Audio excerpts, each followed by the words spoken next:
Sahabat Hasta Permata, pandemi ini selain mempengaruhi kesehatan, juga sangat mempengaruhi bidang ekonomi.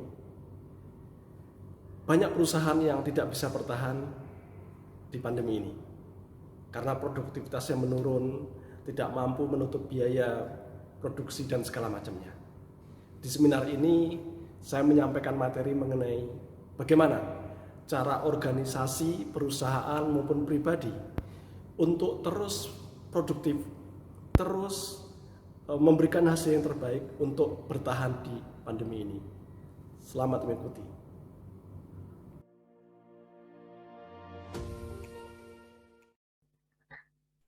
Selamat siang semuanya. Saya sengaja cut. Saya pikir CV saya disummarize sama teman-teman panitia. Rupanya apa ada yang ditampilkan, jadi nggak enak.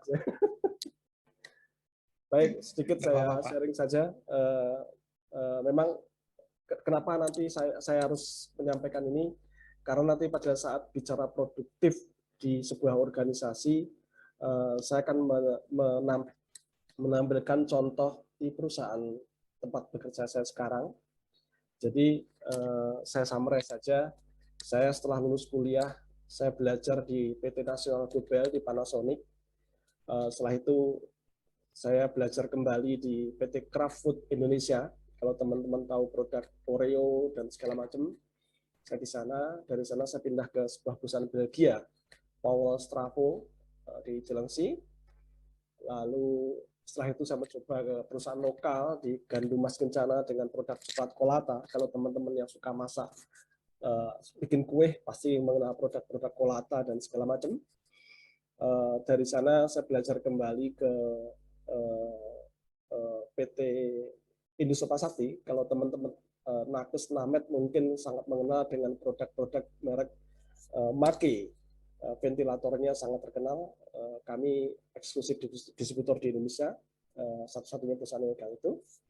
Dari sana saya belajar kembali ke PT Kertas Basuki Rahmat Indonesia, dan sampai hari ini sebenarnya saya masih secara hukum saya masih menjabat di sana. Akan tapi di dalam keseharian saya bekerja sekarang di Back City. Kalau teman-teman ke mall, ke pusat perbelanjaan, melihat ada counter-counter Back City dengan tas koper logel, tule.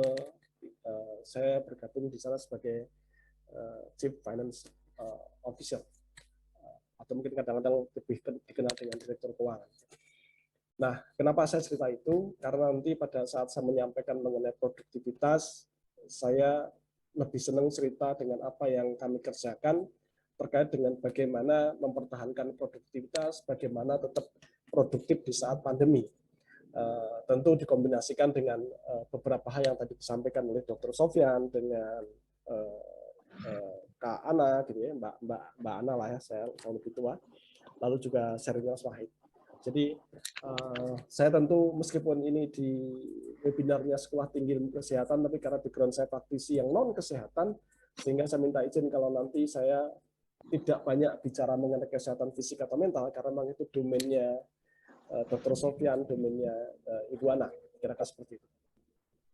Tapi rasanya nggak keren kalau saya juga nggak ikut-ikutan seperti hanya Dr. Sofyan, Mas Wahid maupun Mbak Ana, bahwa saya adalah pelakor, jadi saya adalah anggota Persatuan Alumni Corona. Jadi biar keren kayak teman-teman yang lain, saya juga pernah merasakan isolasi mandiri, tapi alhamdulillah karena mungkin saya sudah vaksin 2 kali, sehingga dengan isolasi mandiri dan relatif gejala-gejalanya tanpa gejala, mereka seperti itu. Tapi paling tidak saya menjadi salah satu anggota pelakor di Indonesia, mereka gitu, Persatuan Alumni Corona. Tolong konotasinya jangan negatif. Baik, teman-teman semua, kalau kita bicara Corona, kita bicara pandemi di negeri ini, tentu kita harus flashback di 2 Maret 2020, di mana saya ingat sekali waktu itu saya lagi manajemen meeting hari Senin pagi, tiba-tiba salah satu teman menyampaikan, Pak Jokowi, breaking news, ada 2 orang atau 2 kasus pertama positif Corona di Indonesia. Dan inilah titik di mana pandemi itu melanda negeri ini. Ya, jadi rasanya sejak 2 Maret 2020 hingga hari ini hidup kita berubah. kita banyak dirubah oleh corona. Kita banyak menyesuaikan diri karena corona. Dan inilah titik pertama kali pandemi ini di negeri ini. Kalau teman-teman perhatikan penanganan terkait dengan pandemi dari mulai awal sampai hari ini, sedikit flashback saja. Jadi 2 Maret 2020 Presiden mengumumkan mengenai 2 positif corona. Lalu teman-teman mungkin ingat PSBB jilid 1, 2, 3, PSBB transisi segala macam ya. Saya baru sadar kalau noktah saya ada 2, tapi kira sama. Lalu teman-teman mengenal ada PPKM, agak belakangan di Juli pada saat saya isoman PPKM darurat karena memang kita tahu pada saat itu rumah sakit sedang hampir tidak mampu menampung lonjakan pasien COVID sehingga berjalan PPKM darurat. Hingga hari ini dengan istilah PPKM level 4, level 3 gitu ya. Ini kira-kira rangkaian yang dilakukan pemerintah terkait dengan penanganan pandemi di Indonesia. Dan dari rangkaian ini akhirnya kita hidup di sebuah era baru, new normal. Jadi ada banyak sekali yang kita terpaksa harus mengadaptasi diri, harus menyesuaikan diri dengan terkait dengan pembatasan-pembatasan yang dilakukan oleh pemerintah. Karena memang pandemi sedang melanda kita. Dan banyak sekali ke new normalan yang tentu teman-teman semua sudah merasakan, melihat. Tentu yang paling dekat dengan kita adalah 2 hal ini. Jadi kehidupan di saat new normal yang paling sering kita hadapi adalah adanya WFH, work from home, dan school from home. Meskipun kita juga tahu bahwa di luar urusan bekerja dan sekolah dari rumah, juga ada banyak sekali kehidupan new normal yang terpaksa kita harus adaptasi. Sekarang kita kondangan nggak bisa, atau kondangan pun juga sangat terbatas. Teman-teman yang sudah menyebar undangan terpaksa cancel, gitu ya. Ada banyak sekali. Belanja sekarang kita lebih banyak menggunakan online. Orang-orang yang ke mall sekarang sangat membatasi diri, kira-kira gitu ya. Jadi sesungguhnya implikasi dari new normal memang luar biasa, sesuatu yang tidak pernah kita bayangkan sebelumnya. Tapi itu sesuatu yang mau tak mau memang harus kita hadapi, kenyataan yang harus kita sesuaikan dengan kehidupan kita. Di balik work from home dan school from home yang sekarang kita sedang jalankan, kita harus bijak, kita harus pandai-pandai mensiasati, seperti yang tadi disampaikan oleh Ibu Ana, bahwa yang sangat terkait dengan 2 hal ini adalah kesehatan mental. Saya sempat mencatat ada 4D, dysfunction, distress, deviant, dan dangerous gitu ya. Saya pikir itu sangat nyata di dalam kehidupan kita sehari-hari terkait dengan kita menjalankan aktivitas work from home dan school from home. Karena memang mesti sangat membosankan, segala macam lah, kira-kira gitu. Nah, terkait dengan 4D yang disampaikan oleh Ibu Ana tadi, kalau bahasa saya jangan sampai work from home dan school from home ini berubah menjadi work from hell dan school from hell gitu ya. Jadi kalau kita tidak bisa mensiasati, kita tidak bisa mensikapi, tentu bekerja dari rumah, sekolah dari rumah sangatlah tidak nyaman, sehingga serasa kita belajar dari neraka ataupun bekerja dari neraka, kira-kira seperti itu. Nah, setelah kita mengikuti materi kesehatan mental dari Ibu Ana tadi, harapan saya kondisi yang tadi saya sampaikan mengenai work from hell dan school from hell bisa kita balik menjadi work from heaven dan school from heaven. Jadi kita bisa bekerja seakan-akan dari surga dan kita sekolah juga dari surga. Jadi dengan kesehatan mental yang baik, semoga kita bisa membalikkan yang semula kita bekerja dan sekolah dari neraka menjadi bekerja dan sekolah dari surga, kira-kira gitu ya.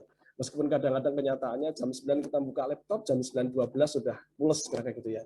Atau teman-teman yang sedang berkuliah mungkin 2 menit pertama teman-teman kelihatan concern, 5 menit mulai gelisah, 10 menit mulai pules, kira-kira gitu ya. Jadi ya itulah enaknya sekolah dari surga gitu ya. Tapi toh nanti ijazah kita dapat, kira-kira gitu. Itu awalan dari saya. Nah, berikutnya adalah tuntutan dalam kehidupan new normal. Tentu tuntutan pertama adalah dikarenakan ini memang masa pandemi di mana dampak kesehatannya luar biasa. Tuntutan pertama yang saya rasakan adalah kita harus selalu menjaga kesehatan kita. Jadi kesehatan diri, kesehatan keluarga, dan kesehatan lingkungan, baik kesehatan fisik maupun mental. Nah, itu tuntutan yang pertama. Tapi satu hal yang tidak bisa kita lupakan adalah tuntutan kedua. Adalah tuntutan agar meskipun dalam suasana pandemi, kita masih harus selalu produktif. Kita harus selalu bisa menghasilkan. Dan bukan menjadi alasan bahwa pandemi ini menjadi kita tidak produktif. Nah, penekanan saya di sesi saya ini memang adalah bagaimana cara kita tetap produktif di saat pandemi. Ya, karena memang pendekatan kesehatan fisik, pendekatan mental sudah dibahas narasumber sebelumnya. Kalau saya perhatikan, rendahnya produktivitas di saat pandemi ini bukan sepenuhnya disebabkan karena pandemi, tapi karena kurangnya kemampuan kita mengadaptasi dengan kondisi yang ada. Sedikit cerita keluar dari topik, agak jauh dari topik ini saya perhatikan di anak saya. Dari 3 anak saya perhatikan ada satu yang sangat-sangat terpengaruh prestasi akademisnya dikarenakan school from home gitu ya. Ini yang menjadikan saya menyampaikan statement ini bahwa rupanya kemampuan adaptasi bisa sangat mempengaruhi tingkat produktivitas, tingkat prestasi dan segala macam. Lalu saya sampaikan kepada anak saya bahwa kita ini manusia yang adaptif, manusia adalah makhluk yang sangat adaptif, sehingga kita harus bisa mengadaptasi dengan kondisi pandemi yang ada gitu ya. Jadi ini terkait dengan individu harus adaptif, tapi nanti saya akan membahas bagaimana di dalam organisasi juga harus adaptif di saat pandemi ini. Nah, siapa sih yang masih harus produktif di saat pandemi ini? Maaf, Mas Moderator, apakah saya kecepatan? Karena saya barusan di reminding sama Mas Ketua Pelaksana, waktunya saya agak sedikit, jadi saya agak dikejar target nih. Oh, enggak kok Pak, enggak Pak. Masih cukup. Enggak, aman cukup. Oke. Jadi siapa yang harus tetap produktif gitu ya? Kalau saya mendefinisikan siapa sih yang masih harus produktif di saat pandemi ini? Satu adalah organisasi atau perusahaan, baik itu institusi pemerintah, BUMN, swasta, bahkan kampus gitu ya. Semua organisasi, semua perusahaan masih harus tetap mempertahankan produktivitasnya. Kenapa? Nanti kita bahas di slide berikutnya. Tidak hanya organisasi ataupun perusahaan, tapi juga para individu. Jadi individu-individu juga harus tetap produktif. Apakah saya sebagai karyawan, saya sebagai pengajar, teman-teman pengacara, teman-teman yang masih sedang kuliah atau belajar gitu ya, semuanya harus tetap produktif di saat pandemi ini.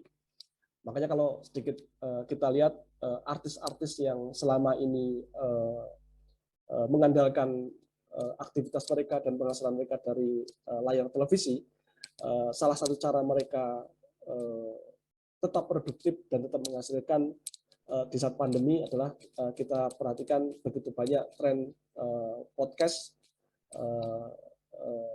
mereka bikin channel sendiri-sendiri, ya. Nah ini cara mereka untuk tetap produktif di saat pandemi ini, ya.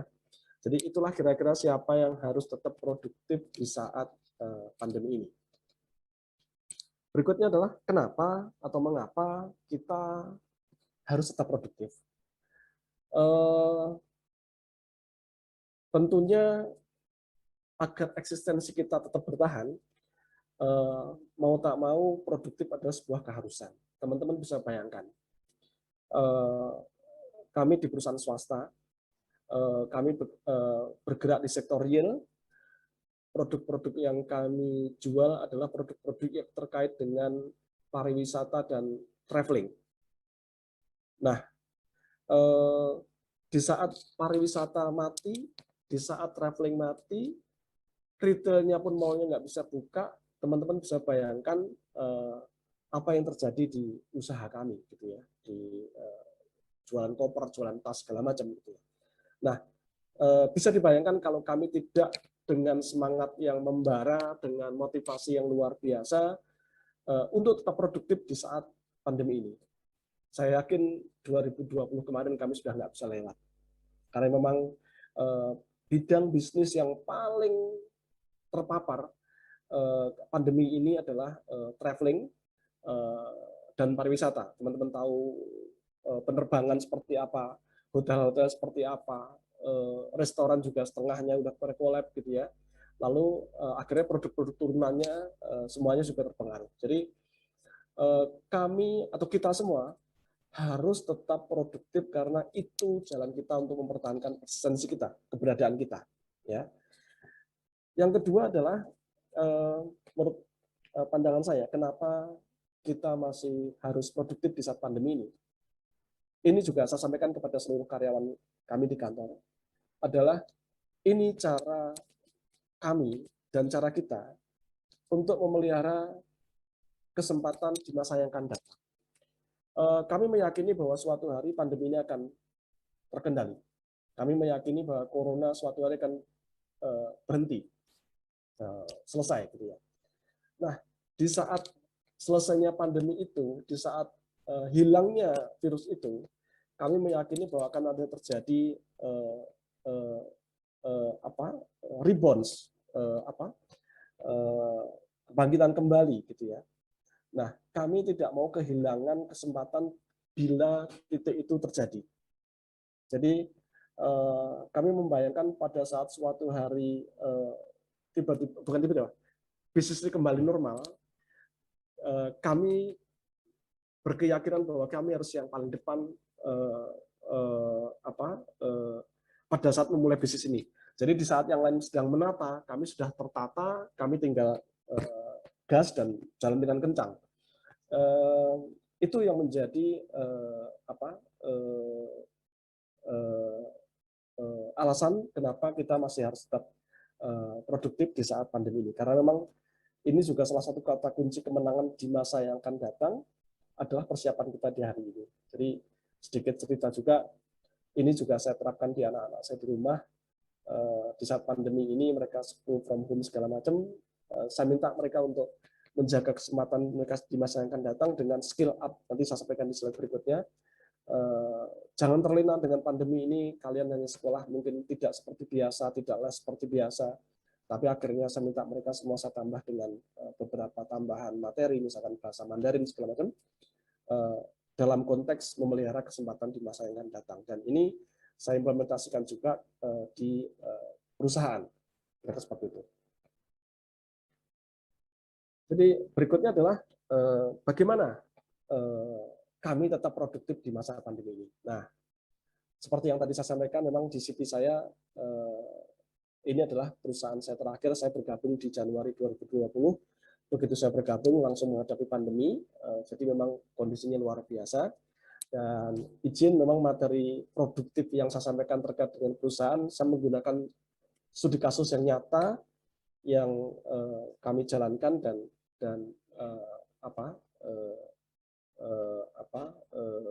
hasilnya terbukti, seperti itu. Sedikit saya perkenalkan, kantor saya yang sekarang adalah Back City. Ini adalah eksklusif distributor untuk koper dan tas merek Logel, Thule, dan bagasi di Indonesia. Jadi tidak ada distributor lain selain perusahaan kami untuk merek Logel, koper. Jadi kalau teman-teman lihat Back City ada koper dengan merek Logel, itu pasti dari perusahaan kami. Kalau teman-teman suka naik gunung segala macam dengan tas Thule, backpack Thule, itu dari perusahaan kami. Ada koper juga, bagasi, dan beberapa merek yang lain. Jadi kami adalah distributor di Indonesia untuk brand-brand ini. Nah, sedikit gambaran, kami harus mengelola 600 karyawan, 450-nya ada di sebagai sales assistant. Kalau teman-teman mungkin menyebutnya sebagai SPG ya, yang berjualan di counter-counter gitu ya.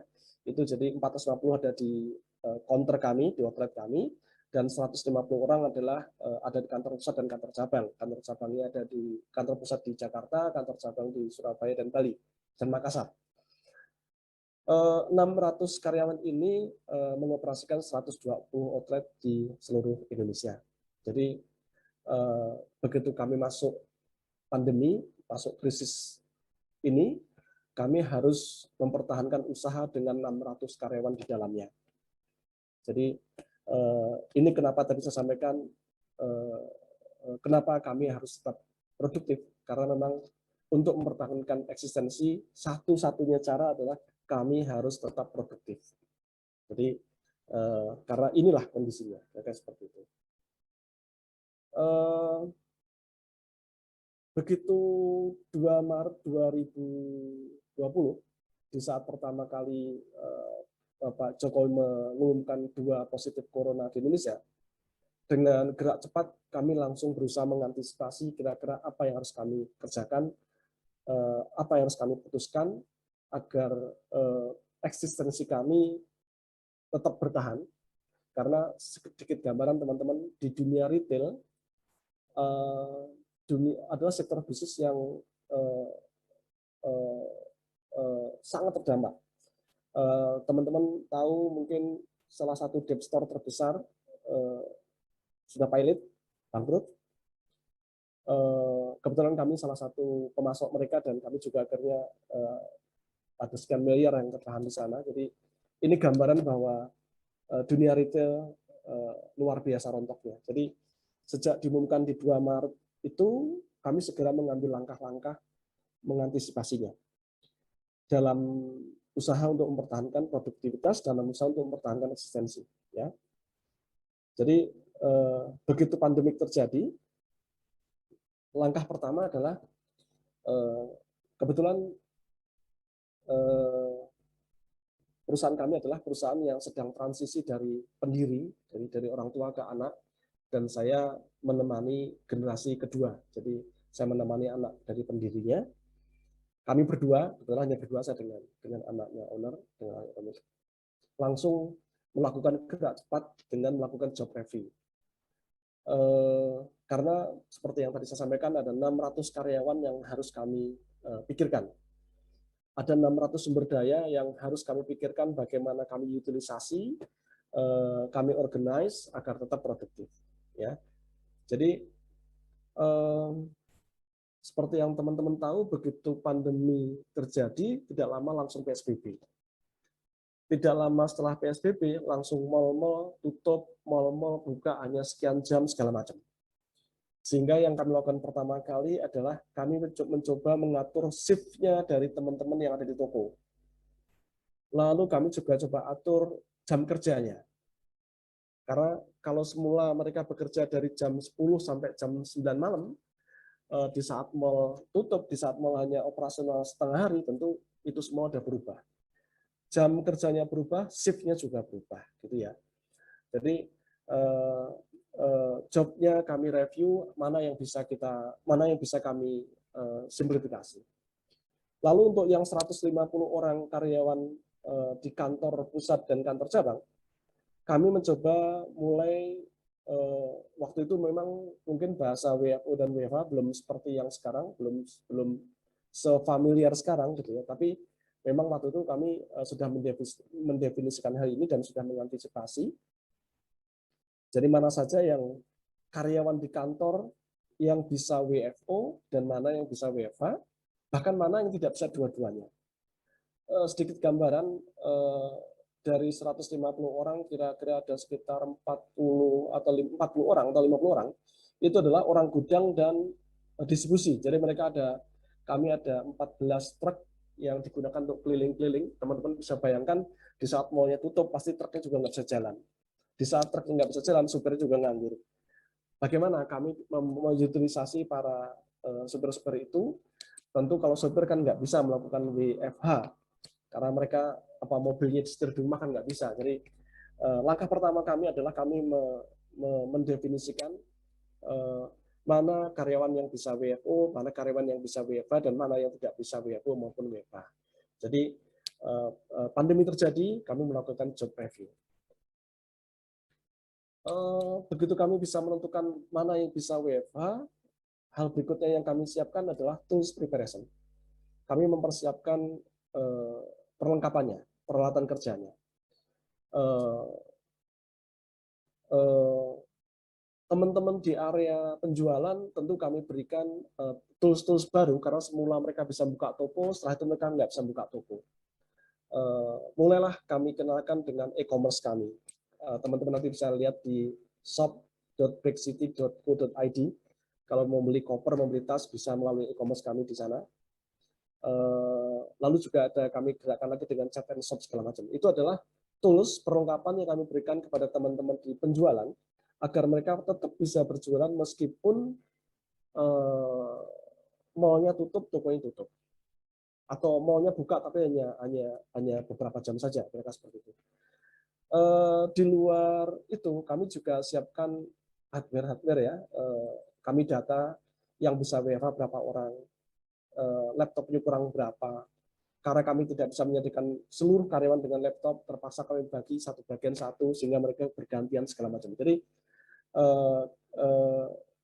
terpaksa kami harus melakukan pengaturan perlengkapan kerja agar dengan perlengkapan yang terbatas, tapi tetap produktivitasnya maksimal. Jadi persiapan toolsnya salah satu yang kami concern di awal-awal pandemi ini. Tentu setelah kami jobnya kami review, toolsnya kami persiapkan, langsung kami eksekusi, langsung kami jalankan. Dan secara periodik kami evaluasi sampai dengan hari ini. Nanti saya sampaikan di sesi berikutnya. Nah, pada saat kami mereview pekerjaan karyawan kami golongkan menjadi 3. Ada yang bisa WFO, ada yang bisa WFH, ada yang tidak bisa dua-duanya. Nah, fokus kepada yang WFH, seperti yang tadi saya sampaikan di awal, kami langsung siapkan dengan tools-nya, berupa hardware-nya maupun software-nya. Jadi, teman-teman bisa bayangkan bagaimana kami dari manajemen bisa memantau produktivitas karyawan yang bekerja tapi tidak kumpul di kantor. Katakanlah di bagian keuangan atau akuntansi misalkan. Yang semula mereka kumpul, mereka memeriksa pembayaran, mereka melakukan pembayaran, itu semua mereka kerjakan dari rumah. Nah, tentu perlu sebuah hardware dan software atau tools mereka agar kami di manajemen masih bisa mengkontrol produktivitas mereka. Jadi sejak awal kami langsung melakukan beberapa persiapan terkait dengan hal ini. Meskipun kenyataannya memang proses menunjukkan tidak bisa sekali kami rilis sebuah kebijakan itu langsung efektif. Jadi kami terus pelajari, kami evaluasi sehingga lama-lama menjadi lebih efektif.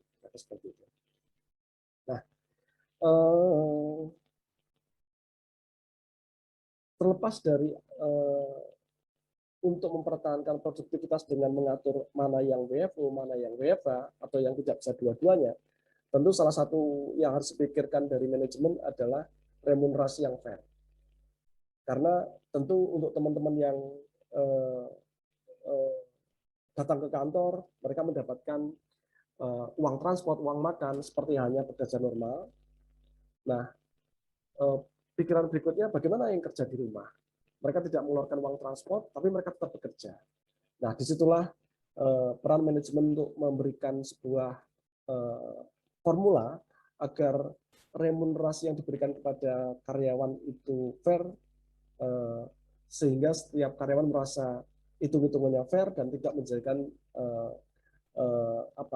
hal ini demotivasi. Jadi yang salah satu kami perhatikan dan kami pertimbangkan sejak awal adalah bagaimana kami menciptakan remunerasi yang fair di saat mereka mengerjakan WFA, mengerjakan pekerjaan dari rumah. Jadi kira-kira seperti itu. Mohon izin Pak, Ya. waktu 5 menit lagi nggih. Oke, aduh, oke. Ternyata saya masih cepat. Eh, Nah, ini adalah salah satu tools seperti yang tadi saya sampaikan bahwa begitu kami memutuskan WFH, ini adalah salah satu tools yang kami pakai. Kami belajar menggunakan Google Calendar. Sejujurnya termasuk saya terlambat karena saya baru tahu kalau Google Calendar itu dari 2006, tapi kami baru pakai di 2020. Tapi ini sangat membantu kami bagaimana kami bisa mengorganisasikan seluruh tim untuk bekerja dalam kalender-kalender yang disepakati. Jadi dalam setiap harinya tim saya dengan mudah melihat agenda saya juga bisa mudah melihat agenda direktur utama saya sehingga kami bisa berkoordinasi dengan mudah. Jadi ini adalah salah satu tools yang kami pakai dan sangat efektif. Ya, ini agenda bersama segala macam. Lalu ini adalah juga tools berikutnya yang kami pakai untuk mengeksekusi dan mengevaluasi karyawan adalah Google Sheet yang dipakai untuk pelaporan kerja WFH. Ini waktu kami sampaikan, begitu kami lepas karyawan kami untuk bekerja dari rumah, tentu menjadi pemikiran kami adalah bagaimana cara kami mengkontrol bahwa mereka tetap produktif. Karena mereka tidak bekerja di depan kami. Dan kami yang paling penting adalah memastikan bahwa organisasi berjalan dengan baik, perusahaan berjalan dengan baik. Ini adalah salah satu tools yang kami pakai. Setiap manajer harus memelototi report ini, karena dari sini kita bisa melihat aktivitas setiap karyawan di saat mereka di rumah. Ya, ini cara kami mengukur kinerja mereka. Nah, alhamdulillah meskipun kondisi retail sedang luar biasa memprihatinkan karena mal-mal tutup, pariwisata tutup, perjalanan tutup, gitu ya. Meskipun kami bekerja dari rumah, akan tapi salah satu hasil yang kami capai adalah dari penyelenggaraan Olimpiade dan Paralimpik. Teman-teman mestinya tahu sekarang setelah Olimpiade selesai, hari ini masih berjalan, masih berlangsung adalah Paralimpik. Olimpiknya untuk teman-teman kita yang disabel.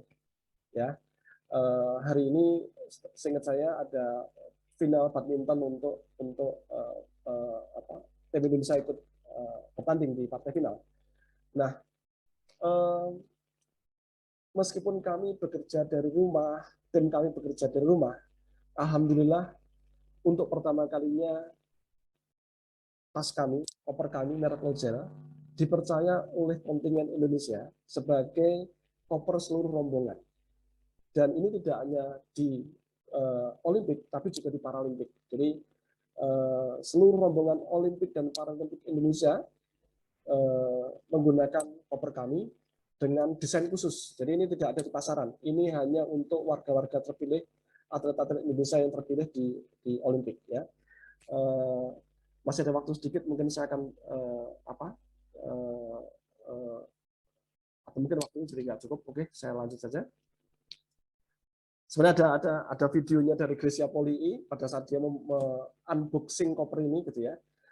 Ini adalah satu contoh bahwa pada saat kami WFH, kami tidak berkumpul di kantor, tapi kami ada pencapaian bahwa salah satu produktivitas kami adalah berhasil menggolkan produk kami sebagai produk resmi untuk tim Olimpik Indonesia.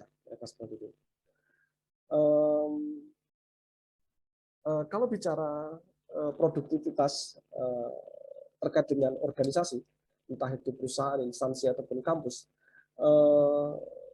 belajar dari apa yang kami yang lalui dari sejak pandemi sampai hari ini, menurut saya, bagaimana tetap produktif adalah be efisien. Jadi kita harus tahu cara kerja kita saat ini dan terbuka jika ada perubahan untuk menuju ke tingkat yang lebih efisiensi. Lalu juga belajar dari proses yang ada adalah kita harus berani mendelegasikan kepada tim yang ada. Karena pendelegasian itu menjadikan moral dan tanggung jawab tim kita akan naik. Nah, gitu ya. Lalu juga tips berikutnya adalah persiapkanlah perlengkapan yang tepat untuk tim kita. Tadi seperti yang kami sampaikan, hardware-nya, software-nya kami persiapkan agar mereka di rumah, mereka work from home pun mereka tetap produktif karena memang tools-nya kami siapkan. Dan terakhir adalah eh, kami ingin meyakinkan bahwa karyawan kami happy. Seluruh tim dalam organisasi ini happy. Saya gara-gara pandemi ini terpaksa harus ngapalin ulang tahunnya seluruh karyawan. Kebetulan payroll-nya masih saya pegang sendiri sehingga saya tahu seluruh tanggal lahir karyawan. Itu cara saya untuk memastikan bahwa karyawan mendapatkan ucapan selamat ulang tahun di pagi hari dari saya langsung gitu ya, kira-kira seperti itu. Ini sedikit cara kami agar karyawan kami tetap happy di saat mereka berkumpul. Ini adalah tips bagaimana organisasi, bagaimana perusahaan tetap bisa produktif di saat pandemi. Sebenarnya ada beberapa meme, tapi mungkin saya percepat aja. Ini satu meme ini aja mungkin yang teman-teman pernah melihat. Jadi kalau Anda sedang bekerja dari rumah, tapi anak-anak rewel gitu ya, cukuplah ditaliin aja anak-anaknya, sehingga anak-anaknya nggak rewel, nggak gangguin orang tuanya bekerja, kira-kira gitu. Mungkin nanti Ibu Ana bisa menambahkan bagaimana cara bikin anak-anaknya nggak rewel.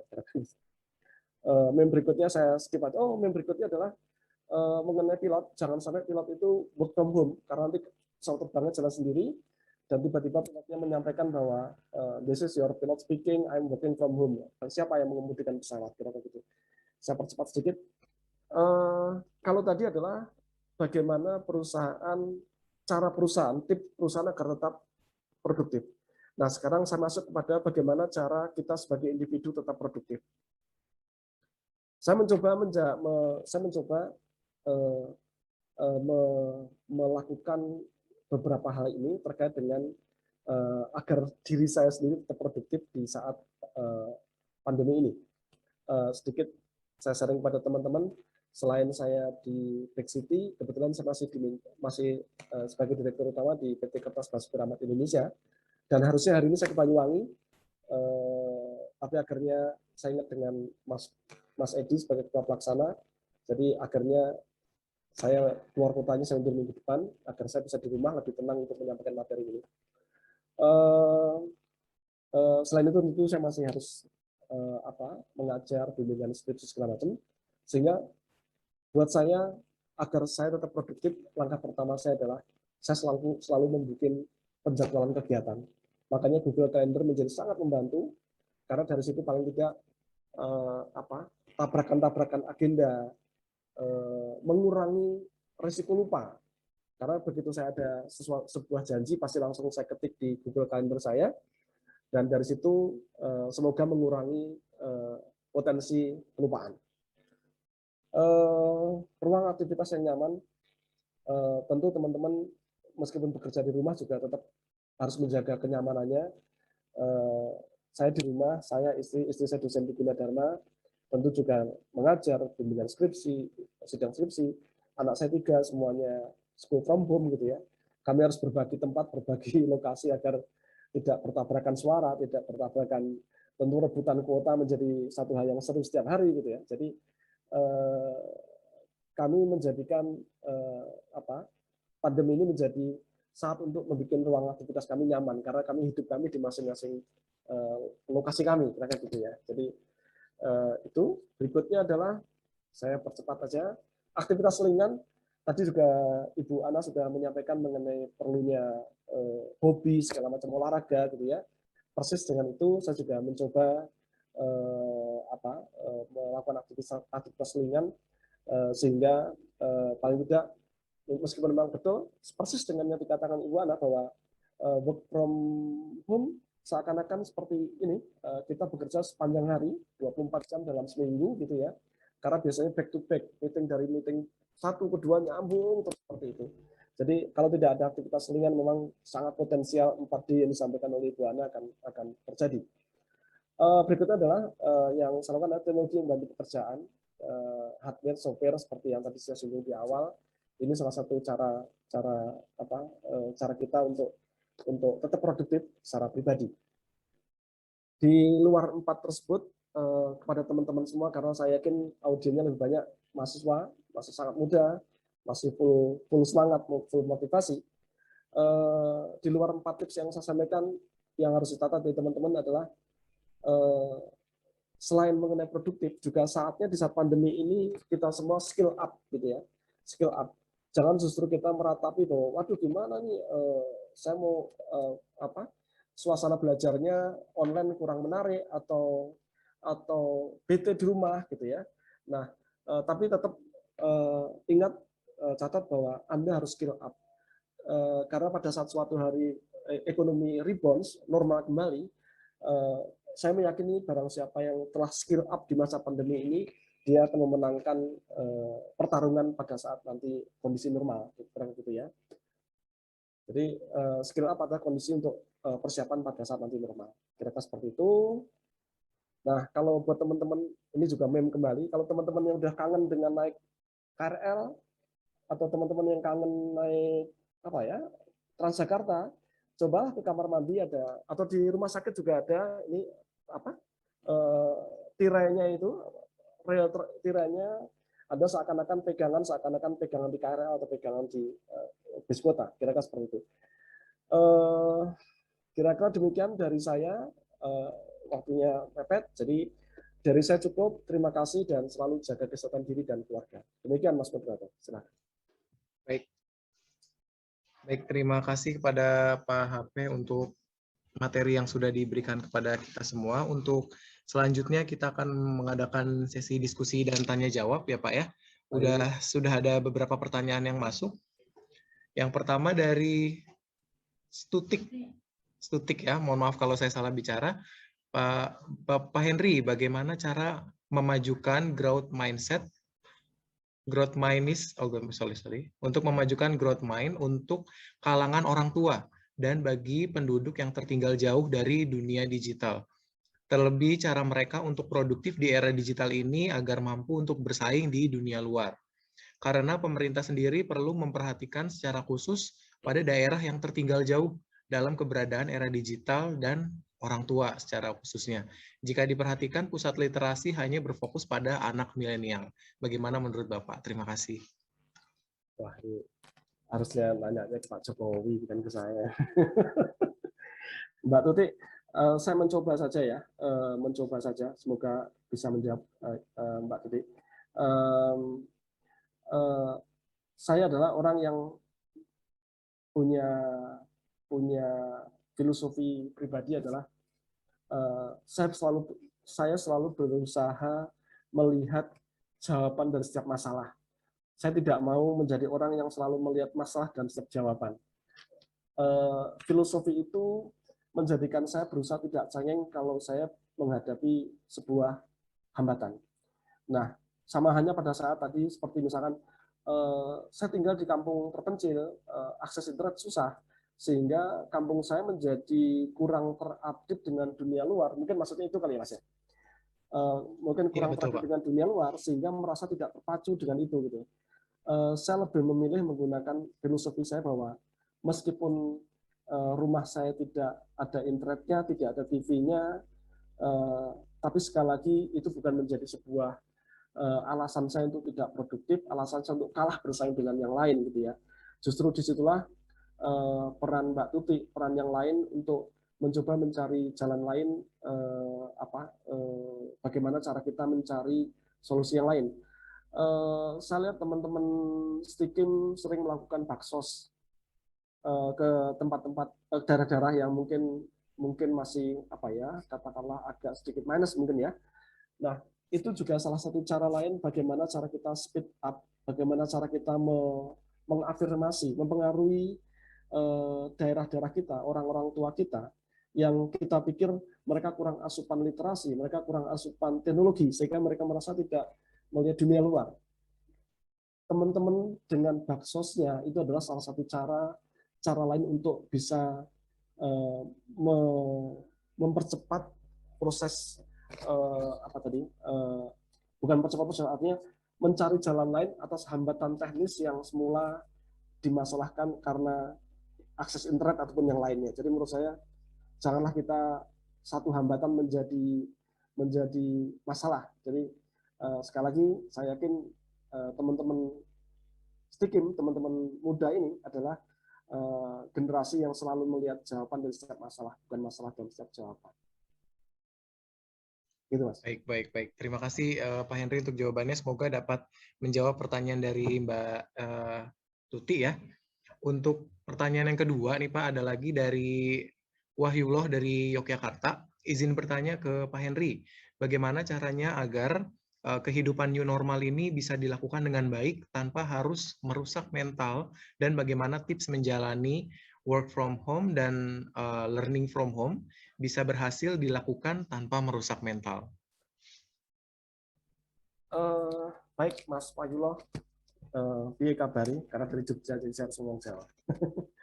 Mas, jawaban Mas adalah kombinasi dari apa yang disampaikan narasumber-narasumber sebelum saya, karena beliau-beliau sangat expert di bidang kesehatan fisik dan mental.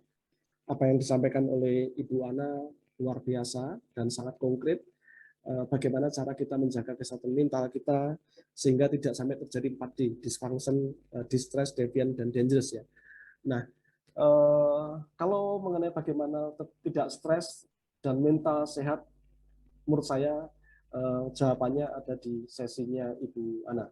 Tapi kalau bagaimana tetap produktif di saat WFH ataupun di learning from school, di materi tadi saya sampaikan bahwa ingat kalau memang Mas Wahyullah, Mas Wahyullah adalah entah sebagai individu atau Anda sebagai bagian dari sebuah organisasi, misalkan Anda bekerja di sebuah instansi atau apa, ingat kalau kita tidak produktif di saat pandemi karena kita meratapi pandemi ini, maka yang sangat mungkin terjadi adalah eksistensi kita tergilas.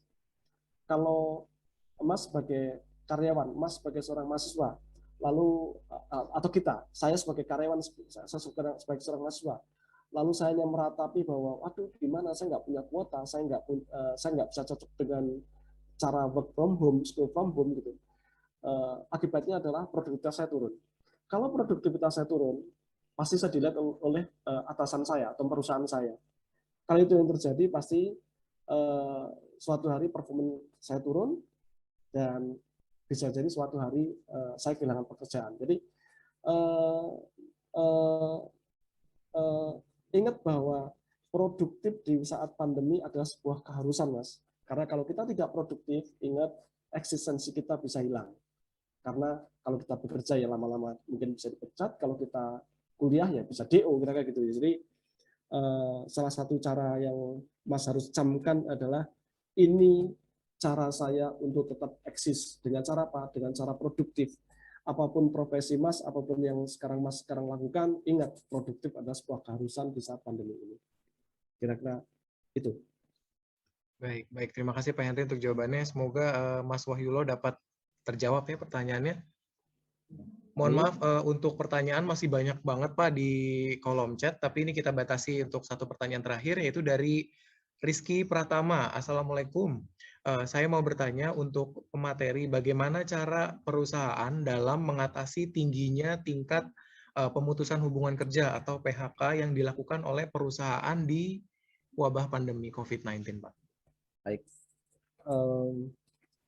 Ini pertanyaan paling perih yang sangat sering saya dengar, yang sangat ditanyakan gitu ya. Teman-teman, tadi saya sedikit cerita bahwa ini perusahaan saya dari 26 tahun saya bekerja, ini adalah perusahaan saya ke-7. Kenapa tadi saya cerita? Karena saya khawatir pada saat saya menjawab agak sedikit flashback gitu ya. Selama 7 perusahaan saya menghadapi 4 kali krisis. Kalau teman-teman tahu, tahun 98 tuh Indonesia pernah krisis ekonomi yang luar biasa. Pada saat itu di usia saya masih 23, kebetulan saya sebagai finance head-nya, kepala keuangannya pabrik televisi Panasonic, di usia yang menurut saya masih sangat muda, dengan jam terbang baru 1,5 tahun, saya harus berhadapan dengan krisis di mana karyawan kami nganggur sama sekali, karena kami hanya berproduksi setengah hari dalam 1 bulan. Teman-teman bisa bayangkan 29 setengah harinya nganggur. Di 3 perusahaan berikutnya, makanya saya sering dijuluki sebagai manajemen spesialis krisis karena saya berhadapan dengan beberapa krisis. Dan kali ini saya berhadapan dengan krisis yang tertinggi yang pernah saya hadapi, karena kami mau jualan ekspor nggak bisa, jualan lokal juga nggak bisa, sedangkan karyawan kami sudah terlanjur banyak gitu ya. Nah, akhirnya eh, begitu pandemi terjadi, kebetulan saya roadshow, jadi saya keliling ke, jadi misalkan saya di hari ini saya undang teman-teman SPG dari wilayah Jakarta Barat, misalnya, besok Jakarta Timur, semuanya saya ajak bicara, sebagai teman, bukan sebagai atas dan bawah gitu. Saya sampaikan bahwa sebagai eh, apa penjaga keberlangsungan perusahaan ini, tentu saya harus melakukan langkah-langkah yang mungkin tidak umum barangkali. Jika biasanya teman-teman makannya 3 kali sehari dengan 4 sehat 5 sempurna, bisa jadi saya akan ambil keputusan yang sangat tidak enak buat teman-teman, di mana yang semula makan 3 kali sehari menjadi 2 kali sehari. Yang semula 4 sehat 5 sempurna mungkin susunya saya ambil, telurnya saya ambil, tinggal makan dengan sayur saja. Dan memang seperti yang tadi saya singgung di awal, dalam rangka kami menekan agar tidak terjadi